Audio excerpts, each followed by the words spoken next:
ಗಳದ 2 ಬೆಳೆ ಫೇಲ್ ಆದ್ರೂ ರೇಷ್ಮೆ ಇಲಾಖೆದಾಗ ಹಿಂಗಾಗೈತಿ ಸರ್ ಅಂತ ಕಸಿ ಅಂದ್ರು ನಮ್ಮ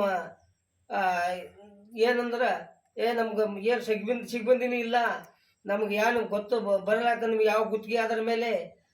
ಮೊಟ್ಟೆ ತಂದಿರೇನು ನಮಗೇನು ಸಂಬಂಧ ಇಲ್ಲ ಅಂತ ಕಾಸಿ ನಮ್ಮ ರೇಷ್ಮೆ ಆಫೀಸರ್ ಡಮ್ಮೋಶೇಟ್ರ್ ಪಂಪಾಪತಿ ನಾವು ಹೋಗಿ ಕೇಳಿದರೆ ಈ ಉತ್ತರನ ಕೊಡ್ತಾನೋ ಹೊರ್ತಿ ಬದಲಿ ಉತ್ತರನೂ ನಮ್ಮ ಕಡೆ ಅವ್ರ ಕಡೆಯಿಂದ ಸಿಗಲಾರ್ದ ಯಾವ ಬೆಳೆನ ಏನು ಯಾವ ಲೆಕ್ಕದಾಗ ಬೆಳೆಸ್ಬೇಕು ಅನ್ನೋದ್ರ ಒಂದು ಮೊದಲಾದ ಬರ್ತಿದ್ರು ಹೋಗ್ತಿದ್ರು ನಮ್ಗೆ ಯಾವ ಮಾಹಿತಿನೂ ಸಿಗ್ತಿದ್ದಿಲ್ಲ. ಈಗ ರೇಷ್ಮೆ ಇಲಾಖೆ ಕಡೆಯಿಂದ ಏನು ಮಾಹಿತಿನೂ ಇಲ್ಲ ಅಂದಂಗೆ ನಮ್ಮ ಜೀವನಕ್ಕೆ ಏನು ಯಾವ ರೇಷ್ಮೆ ಮಾಡಬೇಕು ಅಂತ ಗೊತ್ತಾಗಲಾರ್ದಂಗೆ ನಾವು ಎಲ್ಲ ತಿಪ್ಪಲಿಗೆ ಬಿದ್ದ ಕಾಸಿ ನಾವು ರೇಷ್ಮೆ ಇಲಾಖೆಗೆ ಎಷ್ಟು ಮನವಿ ಮಾಡಿಕೊಂಡ್ರು ಎಷ್ಟು ಕೇಳಿಕೊಂಡ್ರು ಭರೋಸೆಯನ್ನು ಕೊಡಲಾರ್ದಂಗೆ ಅವರು ಅಧಿಕಾರಿನೂ ಇಷ್ಟ ಕಣ್ಣು ತೋರ್ಲಾರ್ದ ಒಂದು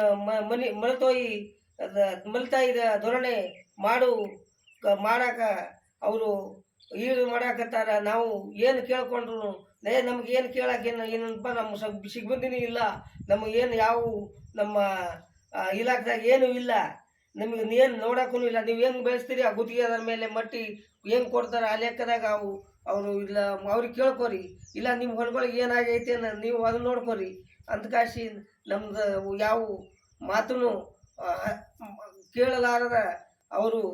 ಇದು ಮಾಡಾಕತ್ತಾರ ಅಂತ ಕಾಸಿ ನಮ್ಮ ನಾಲ್ಕು